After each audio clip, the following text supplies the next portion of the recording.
कक्षा 10 का एक और नया लेक्चर स्टार्ट करते हैं। पिछले लेक्चर में हम चैप्टर नंबर 2 अम्ल, क्षार और लवण की एनसीईआरटी एक्सरसाइज को हमने सोल्व किया था, जो चैप्टर के बाद है। आज हम इस दूसरे चैप्टर की जो पाठ्य निहित प्रश्न है, जो पाठ के अंदर आपके प्रश्न दिए हुए हैं, चाहे उदाहरण है या क्वेश्चन है, उनको सोल्व करने वाले हैं। तो उसमें पहला क्वेश्चन है, देखते हैं। आपको 3 प्रणालियां दी गई हैं, टेस्ट ट्यूब है 3 आपके पास, 1 2 3 इस टाइप से। इनमें से एक में आश्रित जल है, 2 में से एक में अम्लीय और तथा दूसरे में क्षारीय विलयन है।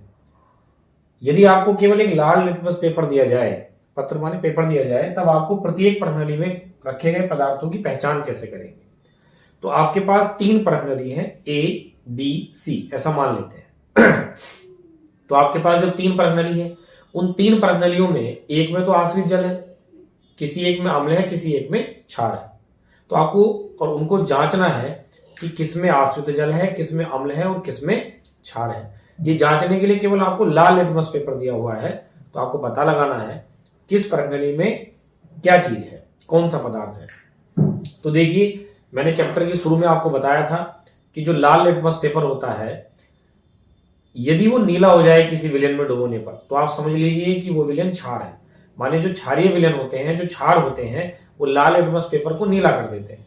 तो हम सबसे पहले क्या काम करेंगे, उन 3 प्रणालियों में एक एक करके उस लिटमस पेपर को, लाल लिटमस पेपर को डुबोएंगे, डिप करेंगे। जिस विलयन में वो लाल लिटमस पेपर डुबोने से नीला हो जाएगा, तो हम कह देंगे कि उस प्रणाली में जो रखा गया पदार्थ विलयन है, वो क्षार है। तो देखिए, इस प्रकार से आप ए बी सी उन प्रणालियों के नाम रख देंगे। तो आपने ए प्रणाली में लाल लिटमस पेपर डुबोया, उसका रंग मान लीजिए नहीं बदलता है लाल लिटमस पेपर का। फिर आपने बी में डुबोया, नहीं बदलता है। फिर आपने सी में डुबोया, वहां जाकर बदल जाता है। तो इसका मतलब सी विलयन जो है वो क्षारीय विलयन है, क्योंकि लाल लिटमस पेपर को नीला कर दे रहा है। तो देखिए, उसके बाद जब आपको ये पता चल जाएगा, जैसे मैंने यहाँ एग्जाम्पल के लिए माना है, देख लेते हैं एक बार। माना वे 3 प्रणाली ए बी सी है, माने उनके नाम 3 आपने ए बी और सी रखे हैं। प्रणाली ए बी व सी में दिया गया लाल लिटमस पेपर क्रम से डालते हैं। माने उन तीनों प्रणालियों में एक एक करके हम उस लाल लिटमस पेपर जो दिया है उसको डिप करते हैं। जिस प्रणाली में लाल लिटमस पेपर नीला हो जाता है, उस प्रणाली में क्षार है। तो मान लेते हैं ऐसा कि जब हम डिप कर रहे थे, तो प्रणाली बी में ऐसा हो जाता है, माने लाल लिटमस पेपर नीला हो जाता है, तो प्रणाली बी में क्या है, क्षार है। अब क्या करेंगे अब आप क्या करेंगे, आपको प्रणाली बी में रखा पदार्थ क्षार मिल गया है। अब आप प्रणाली बी के द्रव को, माने उस क्षार को, प्रणाली ए में भी डालेंगे उसकी कुछ बूंदें, और प्रणाली सी में भी डालेंगे उसकी कुछ बूंदें।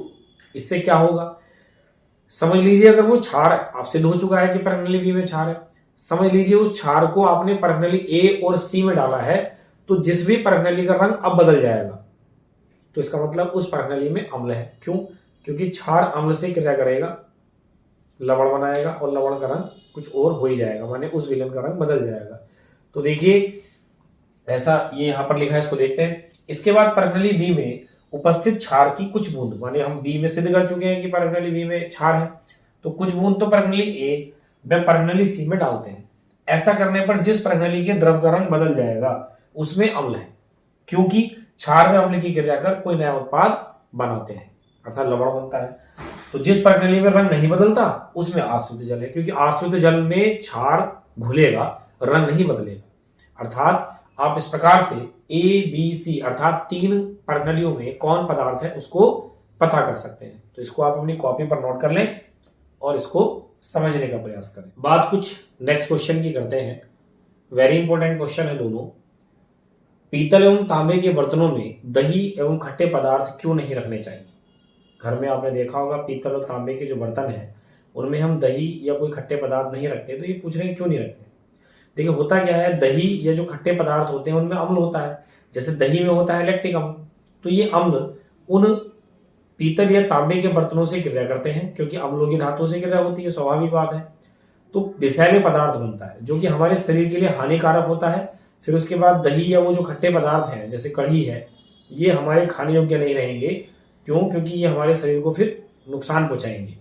इसलिए हमें तांबे या पीतल के बर्तन में दही और खट्टे पदार्थ नहीं रखने चाहिए। तो यही मैंने उत्तर में लिखा है। देखिए, दही एवं खट्टे पदार्थों में अम्ल उपस्थित होता है। जैसे दही में लैक्टिक अम्ल होता है, ये अम्ल पीतल एवं तांबे के बर्तनों से अभिक्रिया कर विषैला यौगिक बनाते हैं जो हानिकारक है, अर्थात ये पदार्थ खाने योग्य नहीं रह जाते। यहाँ मैंने लिखा आता है प्रश्न अनुसार, मैंने आप ये उतार देंगे कि पीतल एवं तांबे के बर्तनों में इसलिए दही एवं खट्टे पदार्थ नहीं रखने चाहिए। बात करें एक और अगले प्रश्न की, लिखा धातु के साथ अम्ल की अभिक्रिया होने पर सामान्यतः कौन सी गैस निकलती है। तो ये बात तो पहले वाले चैप्टर में भी आई है, मैंने बताया ही आपको, या इसमें भी बताया है कि धातुओं के अम्लों के साथ क्रिया किस प्रकार होती है। तो ये पूछ रहे हैं कि जब धातु और अम्ल आपस में क्रिया करेंगे तो कौन सी गैस निकलेगी, इसको आपको उदाहरण से बताना है। साथ में जो वो गैस निकलेगी उसकी उपस्थिति की जांच कैसे करेंगी कि यही गैस है वो। तो मैं आपको क्लियर कर दूं, जब धातुएं अम्लों से क्रिया करेंगी तो धातुएं अम्लों से उनकी हाइड्रोजन को हटा देंगी, तो हाइड्रोजन गैस निकलेगी, जो कि उदाहरण से समझाया है कि जिंक की HCl से क्रिया हो रही है तो Zn ने H को हटाया और खुद उसकी जगह आगे लगाया तो ZnCl2 बनेगा, क्योंकि Zn की संयोजकता 2 Cl के नीचे, Cl की है वो इसके Zn के नीचे, और ये हाइड्रोजन निकला। Mg की H2SO4 से कराइए तो Mg ने इस H2 को बाहर फेंका, MgSO4 + H2, तो देखिए दोनों ही स्थिति में हाइड्रोजन गैस निकल रही है। Zn की H2SO4 से भी हो सकती है, माने कोई भी धातु अम्लों से हाइड्रोजन को विस्थापित कर देगी। अब आप हाइड्रोजन की जांच कैसे करेंगे, तो जैसे मान लीजिए आप परखनली में इस अभिक्रिया को करा रहे थे, तो परखनली में आपने अम्ल है उसमें जिंक लिया हुआ है, तो हाइड्रोजन गैस जब बन रही होगी तो आप क्या करेंगे, जलती हुई मोमबत्ती उस परखनली के पास ले जाएंगे, तो वो जो जलती हुई मोमबत्ती है वो पट पट की आवाज करने लगेगी, जिसे पॉप ध्वनि भी कहते हैं।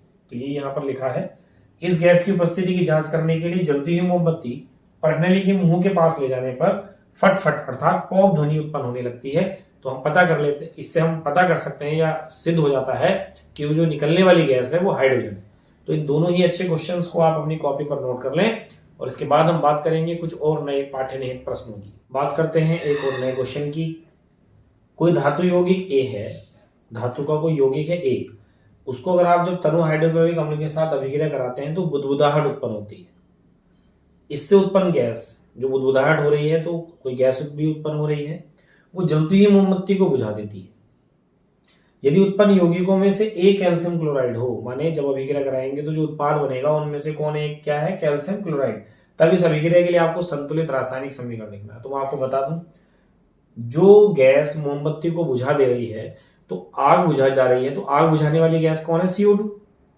तो एक उत्पाद CO2 वैसे हो गया क्योंकि जो गैस निकल रही है, एक उसने दे दिया कैल्शियम क्लोराइड, तो और वो धातु का यौगिक है, तो आप समझिए CO2 जो निकल रही है वो कार्बोनेट रहा होगा, तो धातु का वो कार्बोनेट है, और धातु कौन सी, कैल्शियम क्लोराइड से हिंट मिल रहा है, इसका मतलब धातु कौन रही होगी, कैल्शियम, तो इसलिए वो यौगिक क्या होना चाहिए, कैल्शियम कार्बोनेट, माने CaCO3 है। इसके रिएक्शन को देखें तो CaCO3 हाइड्रोक्लोरिक अम्ल उसने दिया है, तो आप देखेंगे CO3 CO2 में टूटेगा, साथ में कैल्शियम क्लोराइड बनाएगा क्योंकि धनायन वाला होता है, इसमें ऋणायन है तो CaCl2, बाकी H और O बचे तो वो क्या बनाएंगे, H2। तो इस प्रकार से आप इस क्वेश्चन को भी नोट कर लीजिए। बात करते हैं क्वेश्चन नंबर 5 और 6 की। छोटे से क्वेश्चन है और आंसर भी लगभग सेम ही है। HCl HNO3 आदि माने इस प्रकार के जो यौगिक हैं जलीय विलयन में अम्लीय अभिलक्षण क्यों प्रदर्शित करते हैं। माने HCl और HNO3 टाइप के जो यौगिक हैं, इसलिए आदि लिखा है, माने HCl HNO3 जब आप इनको जलीय विलयन में लेंगे तो ये अम्ल है, अम्लीयता दिखाते हैं, जबकि अल्कोहल एवं ग्लूकोज जैसे यौगिकों के विलयन में अम्लीयता के अभिलक्षण नहीं प्रदर्शित होते। क्यों, माने अल्कोहल और ग्लूकोज नहीं दर्शाते। तो देखिए सीधा सा रीजन है, जब आप HCl HNO3 को जलीय विलयन में लेते हैं तो H आयन उत्पन्न होते हैं, और H आयन उत्पन्न होते हैं जलीय विलयन में, तो अम्लों की परिभाषा के अनुसार यही तो है कि वे पदार्थ जो जलीय विलयन में H+ आयन देते हैं या उत्पन्न होते हैं उन्हें हम अम्ल कहते हैं। तो HCl HNO3 अपने जलीय विलयन में H+ आयन उत्पन्न कर रहे हैं तो इसलिए अम्ल है, जबकि अल्कोहल और ग्लूकोज को जब आप जलीय विलयन में लेते हैं तो H आयन उत्पन्न नहीं होते हैं, इसलिए अम्लीय लक्षण नहीं दर्शाते। तो यही लिखा है HCl HNO3 आदि जलीय विलयन में H+ आयन बनाते हैं, या इनके जलीय विलयन में H+ आयन बनते हैं, जिस कारण ये अम्लीय अभिलक्षण प्रदर्शित करते हैं, जबकि अल्कोहल एवं ग्लूकोज जैसे यौगिक जलीय विलयन में H+ आयन उत्पन्न नहीं करते, अतः ये अम्लीय अभिलक्षण प्रदर्शित नहीं करते हैं। फिर नेक्स्ट क्वेश्चन है, अम्ल का जलीय विलयन क्यों विद्युत का चालन करता है। अर्थात आपने इन्हीं अम्लों का जलीय विलयन लिया तो वही आंसर है, अम्ल के जलीय विलयन में H+ आयन उत्पन्न होंगे और उन H+ आयनों की वजह से ही विद्युत धारा का प्रवाह होगा, इसलिए अम्ल विद्युत का चालन करते हैं। तो लिखा है अम्ल के जलीय विलयन में H+ आयन उत्पन्न होते हैं, जिस कारण ये विद्युत धारा का प्रवाह करते हैं, और इसलिए हम कहते हैं कि अम्ल का जो जलीय विलयन है वो विद्युत का चालन करता है। तो इनको भी आप अपनी कॉपी पर नोट कर लें। बात करते हैं फिर से कुछ दो नए क्वेश्चंस की। शुष्क हाइड्रोक्लोरिक गैस शुष्क लिटमस पत्र के रंग को क्यों नहीं बदलती? माने आपके पास HCl है लेकिन गैस अवस्था में है, अर्थात शुष्क है, उसमें नमी नहीं है। नमी नहीं है माने उसमें H2O की थोड़ी मात्रा भी नहीं, और जो लिटमस पेपर है वो भी बिल्कुल शुष्क है, उसमें भी कोई नमी नहीं है। तो देखिए होता क्या है, जब HCl गैस अवस्था में होता है अर्थात शुष्क अवस्था में होता है तब वो H आयन ही उत्पन्न नहीं करता, और जब उसमें H आयन ही उत्पन्न नहीं हो रहे तो उसका अम्लीय प्रभाव वो दर्शाएगा नहीं, और जब वो अम्लीय प्रभाव नहीं दर्शाएगा तो लिटमस पेपर के रंग को नहीं बदलेगा, अर्थात वहां नमी है ही नहीं, वहां जलीय विलयन है ही नहीं। तो जलीय विलयन की उपस्थिति ही नहीं है तो HCl H आयन नहीं देगा, इसलिए वो लिटमस पेपर के रंग को नहीं बदलेगा। तो देखिए शुष्क हाइड्रोक्लोरिक गैस में जल की अनुपस्थिति के कारण H+ आयन उत्पन्न नहीं होते, अतः प्रश्नानुसार माने प्रश्न की लाइन उतारेंगे, शुष्क हाइड्रोक्लोरिक गैस शुष्क लिटमस पत्र के रंग को नहीं बदलती है। इसके बाद बात करते हैं क्वेश्चन नंबर 8, वेरी इंपॉर्टेंट, इसको मैंने चैप्टर पढ़ाते टाइम भी आपको कहा था। इसमें लिखा है अम्ल को तनुकृत करते समय यह अनुशंसित करते हैं, अनुशंसित माने एक तरीके से निश्चित करते हैं कि अम्ल को जल में मिलाना चाहिए, न कि जल को अम्ल में। इसका क्वेश्चन का मतलब समझते हैं। अम्ल को तनुकृत, तनुकृत माने होता है एक तरीके से पतला विलयन बनाना। अम्ल आपका गाढ़ा है, सांद्र विलयन है, उसको आप तनुकृत करना चाहते हैं, उसको पतला बनाना चाहते हैं, उसका मतलब उसमें जल मिलाना पड़ेगा। तो अम्ल और जल को जब मिलाना है तो ये कह रहे हैं कि जल आप लीजिए और अम्ल को उसमें थोड़ा थोड़ा करके डालिए, माने अम्ल को जल में मिलाना चाहिए, जल को अम्ल में नहीं, माने जल को नहीं मिला देना है आपने अम्ल में। होता क्या है, देखिए आपके पास अम्ल है, उसमें अगर आप जल डालेंगे ना तो अम्ल बहुत अधिक मात्रा में है, जल जब आप डाल रहे हैं तो उच्छलन की क्रिया होगी, जल ऊपर की तरफ उछलेगा और विस्फोट होने के चांस भी बने रहते हैं, तो दुर्घटना हो सकती है। इसलिए हम क्या करते हैं, जल लेंगे और अम्ल को बूंद बूंद करके डालते रहेंगे और लगातार विलयन को हिलाते रहेंगे। इससे क्या होगा, उच्छलन की क्रिया नहीं होगी, ना विस्फोट होने के चांस रहेंगे, और आपका जो अम्ल है वो पतला हो जाएगा, माने तनुकृत हो जाएगा। तो यही मैंने आपके लिए लिखा है, यदि हम जल को अम्ल में मिलाएं तो उच्छलन की क्रिया होगी, अर्थात जल ऊपर की ओर उछलेगा, वह विस्फोट होने की संभावना भी रहेगी। इसलिए अम्ल को तनुकृत करते समय अम्ल को धीरे धीरे जल में मिलाएंगे और लगातार विलयन को हिलाते रहेंगे। तो आप इन दोनों प्रश्नों को भी नोट कर लें, ये बाद वाला प्रश्न बहुत इंपॉर्टेंट है, ये कई बार बोर्ड एग्जाम में पूछा गया है। चलिए बात करते हैं क्वेश्चन नंबर 9 और 10 की। अम्ल के विलयन को तनुकृत करते समय, माने फिर से वही पतला विलयन बनाते समय जो हाइड्रोनियम आयन है अर्थात H3O+, H3O+ का मतलब H आयन ही है। क्यों? क्योंकि जब जल में H2O में H आयन उत्पन्न होंगे तो इसको अगर मिलाकर लिखें तो देखिए क्या है, H इसमें ऐड होगा तो H3O और इसका जो प्लस चार्ज है वो ये, तो इसको हाइड्रोनियम आयन भी बोलते हैं। तो जब आप अम्ल को तनुकृत कर रहे होंगे अर्थात अम्ल को जल में धीरे धीरे करके आप बूंद बूंद मिला रहे होंगे, लगातार हिला रहे होंगे, तो उसमें हाइड्रोनियम आयन बन रहे होंगे, तो उनकी सांद्रता कैसे प्रभावित होगी। तो आप देखिए हम अम्ल को पतला कर रहे हैं तो ये जो हाइड्रोनियम आयन है ये कम हो जाएगी इनकी सांद्रता। तो अम्ल को तनुकृत करते समय हाइड्रोनियम आयन की सांद्रता प्रति इकाई आयतन में कम हो जाएगी, माने एकांक आयतन में H+ आयन फिर कम होने लगेंगे, अर्थात हाइड्रोनियम आयन की सांद्रता मात्रा कम हो जाती है। इसी प्रकार का एक अगला क्वेश्चन है, जब सोडियम हाइड्रोक्साइड में, सोडियम हाइड्रोक्साइड बोले तो NaOH में जब आप और अधिक क्षार मिलाएंगे, माने और अधिक इसी को मिलाएं या कोई अन्य क्षार मिलाएंगे, तो हाइड्रोक्साइड आयन माने जो OH- आयन है उनकी सांद्रता कैसे प्रभावित होगी, इनकी मात्रा घटेगी कि बढ़ेगी। तो आप बताइए, जब क्षार में OH होता है, ऊपर से और क्षार मिला रहे हो उसमें OH होगा, तो इसका मतलब OH- आयन की सांद्रता बढ़ जाती है। तो आप इन दोनों क्वेश्चन को भी नोट कर लें। बात करते हैं क्वेश्चन नंबर 11 की। बहुत आसान सा ये क्वेश्चन है। आपके पास दो विलयन A और B है, A और B दो विलयन है। विलयन A का pH मान 6 दिया है, जबकि विलयन B के pH का मान 8 है। एक का 6 pH है, एक का 8 pH है। किस विलयन में हाइड्रोजन आयन की सांद्रता अधिक है? इनमें से कौन अम्लीय विलयन है, कौन क्षारकीय विलयन है? तो आप देखिए सीधा सा पता होता है हमें कि pH का मान अगर 7 से कम हो तो वो अम्लीय विलयन होता है, 7 से ज्यादा हो तो क्षारकीय विलयन होता है। तो A की pH मान 6 है तो ये अम्लीय विलयन होगा, माने A विलयन अम्लीय होगा। जबकि B की pH 8 है तो B विलयन जो होगा वो क्षारीय होगा। अब ये बताना है कि इनमें किसमें H आयन की सांद्रता अधिक होगी, माने किसमें H आयन ज्यादा होंगे। तो जो जितना अम्ल होगा उसमें H आयन ज्यादा होंगे। तो A विलयन अम्ल है तो इसलिए इसमें H आयन की सांद्रता अधिक होगी। ये मैंने आपको pH पैमाना जब पढ़ाया तो बहुत अच्छे से बताया है। और यदि क्वेश्चन ये होता कि एक की pH 6 होती और एक की pH 3 होती, तब वो पूछते कि किसमें H आयन अधिक होंगे, तो इस स्थिति में दोनों ही अम्लीय है, दोनों में H आयन होंगे। लेकिन जिसकी pH जितनी कम है वो उतना बड़ा अम्ल है, और जो जितना बड़ा अम्ल है उसमें उतना ज्यादा H आयन की सांद्रता है, क्योंकि H आयन के आधार पर ही तो आप अम्लीयता की परिभाषा देते हैं। क्योंकि वे पदार्थ जो H आयन त्यागी वो अम्ल है अपने जलीय विलयन में, तो जो जितने H आयन त्याग रहा है वो उतना बड़ा अम्ल है। अर्थात पीएच का मान कम होगा तो उतना बड़ा अम्ल होगा, उतना बड़ा अम्ल होगा तो उतनी ही ज्यादा सांद्रता एच आयन की होगी। तो पीएच बराबर 8 में एच आयन की सांद्रता कम होगी। तो यही मैंने लिखा है, देखिए पीएच का मान 7 से कम होने पर विलयन अम्लीय होता है। विलयन ए की पीएच 6 है, अतः ये अम्लीय है, वह इसमें एच आयन की सांद्रता अधिक है। जबकि पीएच का मान 7 से अधिक होने पर विलयन क्षारकीय होता है। विलयन बी की पीएच 8 है, अतः यह क्षारकीय होगा, वह एच आयन की सांद्रता कम होगी। इसको आप बहुत अच्छे से अपनी कॉपी पर नोट करें। क्वेश्चन नंबर 12 और 13 को देखिए। क्वेश्चन नंबर 12 में है H प्लस एक्वस आयन की सांद्रता का विलयन की प्रकृति पर क्या प्रभाव पड़ता है। तो सीधी सी बात है, H प्लस आयन जितने ज्यादा होंगे उनकी सांद्रता जितनी ज्यादा होगी विलयन की प्रकृति अम्लीय होती जाएगी, क्योंकि H आयन की सांद्रता बढ़ने पर विलयन अम्लीय होता जाएगा। H आयन की सांद्रता कम अर्थात OH माइनस आयन की सांद्रता बढ़ेगी तो विलयन क्षारीय होता जाएगा। वही लिखा है, H प्लस एक्वस आयन की सांद्रता बढ़ने पर विलयन की अम्लीय प्रकृति बढ़ती है। एक्वस का मतलब है कि आपने उस पदार्थ को जलीय विलयन में लिया होगा, अर्थात तभी H प्लस आयन आए होंगे। फिर क्या क्षारीय विलयन में H प्लस आयन होते हैं? अगर हाँ तो यह क्षारीय क्यों होते हैं? तो देखिए क्षारीय विलयन में भी H प्लस आयन होते हैं, परंतु इनको इसलिए क्षार कहते हैं क्योंकि इनमें H प्लस आयन से ज्यादा OH माइनस आयन होते हैं, अर्थात H प्लस आयन की जो सांद्रता है वो OH माइनस आयनों से कम होती है। तो जब OH माइनस आयन ज्यादा है तो इसलिए इनको क्षारकीय कहते हैं, लेकिन इनमें H प्लस आयन होते हैं लेकिन कम मात्रा में। तो ये लिखा है, क्षारीय विलयन में H प्लस आयन होते हैं, परंतु क्षारीय विलयनों में H प्लस आयनों की सांद्रता OH माइनस आयनों से कम होती है, इसलिए क्षारकीय होते हैं। तो इन दोनों क्वेश्चन को भी आप, छोटे से क्वेश्चन है, कॉपी पर नोट कर लें। बात करते हैं 3 महत्वपूर्ण प्रश्नों की, जिनमें से कि क्वेश्चन नंबर 14 है, कोई किसान खेत की मृदा, मिट्टी माने, कि किस परिस्थिति में बिना बुझा हुआ चूना जिसको हम कैल्शियम ऑक्साइड, बुझा हुआ चूना जिसको हम कैल्शियम हाइड्रोक्साइड, या चौक जिसको हम कैल्शियम कार्बोनेट का उपयोग करेगा। भाई इनके निकनेम है, बिना बुझा चूना को कैल्शियम ऑक्साइड, बुझा हुआ चूना को कैल्शियम हाइड्रोक्साइड, चौक को कैल्शियम कार्बोनेट कहते हैं। तो इनका उपयोग कब, किस परिस्थिति में किसान अपने खेत की मिट्टी के लिए करेगा। तो आप देखिए तीनों के तीनों पदार्थ क्षार हैं, बुझा हुआ चूना, बिना बुझा हुआ चूना और कैल्शियम कार्बोनेट, ये क्षारीय प्रकृति के हैं। तो जब किसान के खेत की मिट्टी अम्लीय होगी तो वो इन चीजों को उसमें डालेगा। क्यों? क्योंकि खेत की मिट्टी अम्लीय हो चुकी है, उसमें पैदावार जो है बहुत कम हो रही है।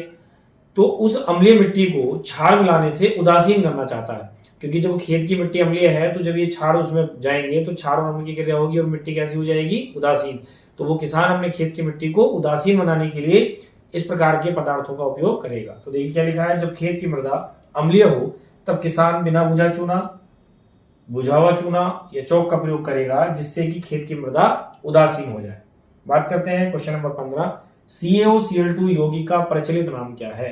तो प्रचलित नाम तो है इसका विरंजक चूर्ण, वैसे इसको कैल्शियम ऑक्सीक्लोराइड बोलते हैं रासायनिक नाम, इसको ब्लीचिंग पाउडर भी बोला जाता है। तो आप विरंजक चूर्ण या ब्लीचिंग पाउडर भी लिख सकते हैं, जो प्रचलित नाम है। ये मैंने आपको चैप्टर पढ़ाते टाइम बताई थी बातें। फिर क्वेश्चन नंबर 16 है, उस पदार्थ का नाम बताइए जो क्लोरीन से क्रिया कर विरंजक चूर्ण बनाए। तो बिना बुझा चूना माने CaO, तो वो पदार्थ कौन है, CaO है। तो ये CaO प्लस Cl2 बनता है CaOCl2, जिसको हम विरंजक चूर्ण या ब्लीचिंग पाउडर कहते हैं। तो ये तीनों क्वेश्चन भी आप अपनी कॉपी पर नोट कर लें। बात करते हैं क्वेश्चन नंबर 17 की। देखिए कठोर जल को मृदु करने के लिए सोडियम के किस यौगिक का उपयोग करेंगे। तो मैं आपको बता दूं, कठोर जल और मृदु जल आपको पहले पता होना चाहिए। ये आपके अगले चैप्टर्स में मिसेल निर्माण करके है, वहां वो डिटेल में बता दूंगा। वैसे बता दूं, कठोर जल कहते हैं हम सामान्यतः ऐसा जल जो साबुन के साथ आसानी से झाग नहीं देता, उसको हम कठोर जल कहते हैं। और मृदु जल कहते हैं जो साबुन के साथ आसानी से झाग दे देता है। तो मृदु जल अच्छा माना जाएगा, कपड़े धुलने हैं तो आसानी से झाग आएगा, ज्यादा झाग आएगा। तो कठोर जल को इसलिए मृदु करते हैं। तो कठोर जल को मृदु करने के लिए सोडियम का कौन सा यौगिक आप उपयोग में लाएंगे, तो आपको बताना है। तो वो यौगिक है सोडियम कार्बोनेट, जिसको हम धावन सोडा भी बोलते हैं, और सूत्र होता है Na2CO3। तो कठोर जल को मृदु करने के लिए सोडियम कार्बोनेट माने धावन सोडा, उसका साधारण नाम है, Na2CO3 का उपयोग करते हैं। आपको कठोर मृदु जल के बारे में 11वीं क्लास में डिटेल से पढ़ने को मिलेगा, तो वहां पर भी हम इसको पढ़ेंगे। फिर है सोडियम हाइड्रोजन कार्बोनेट के विलयन को गर्म करने पर क्या होगा, इसके लिए आपको समीकरण लिखना है। तो सोडियम हाइड्रोजन कार्बोनेट हम बेकिंग सोडा माने खाने वाले सोडे को कहते हैं। तो ये मैंने आपको वहां लिखाया था चैप्टर में। तो ये सोडियम हाइड्रोजन कार्बोनेट है। तो देखिए हाइड्रोजन कार्बोनेट कार्बोनेट में बदल जाएगा और H2O CO2 बन जाएगी। तो सोडियम हाइड्रोजन कार्बोनेट गर्म करने पर सोडियम कार्बोनेट में बदल जाता है, माने उसी धावन सोडे में, जिससे कठोर जल को मृदु करता है। प्लास्टर ऑफ पेरिस की जल के साथ क्रिया लिखिए। इसको भी मैंने आपको प्लास्टर ऑफ पेरिस पढ़ाते टाइम बताया। देखिए प्लास्टर ऑफ पेरिस में जब हम जल मिलाएंगे तो वो एक कठोर पदार्थ में बदलेगा, जिसे हम जिप्सम बोलते हैं। तो CaSO4 dot half H2O plaster of Paris होता है। इसमें आप 1.5 माने 1.5 H2O मॉलिक्यूल लेंगे वाटर के, जल के, जिससे कि ये 2 हो जाएंगे, क्योंकि जिप्सम के फॉर्मूले में CaSO4 डॉट 2H2O आता है। तो प्लास्टर ऑफ पेरिस जल के साथ क्रिया कर जिप्सम जैसा एक कठोर पदार्थ बनाता है। इस प्रकार से आपके जो पाठ्यनिहित प्रश्न थे वो इस लेक्चर में कंप्लीट हो जाते हैं। और ये चैप्टर नंबर 2 जितना भी थ्योरी NCERT एक्सरसाइज पहले ही लेक्चर में कंप्लीट हो चुकी है, पाठ्यनिहित प्रश्न यहाँ इस लेक्चर में कंप्लीट हो चुके हैं। तो आपका chapter number 2 with theory, with numericals, with exercise NCERT के क्वेश्चन सहित पूर्ण हो जाता है। इसके बाद हम इस चैप्टर के ऑब्जेक्टिव क्वेश्चन नेक्स्ट लेक्चर में पढ़ेंगे। तब तक आप चैनल की प्लेलिस्ट पर उपलब्ध जितने भी आपके लेक्चर्स हैं उनको रिवाइज करते रहिए। किसी के कोई क्वेश्चन या डाउट या क्वेरी है तो आप मालूम करते रहिए। मिलते हैं नेक्स्ट लेक्चर में इस चैप्टर की बहुविकल्पीय प्रश्नों के साथ।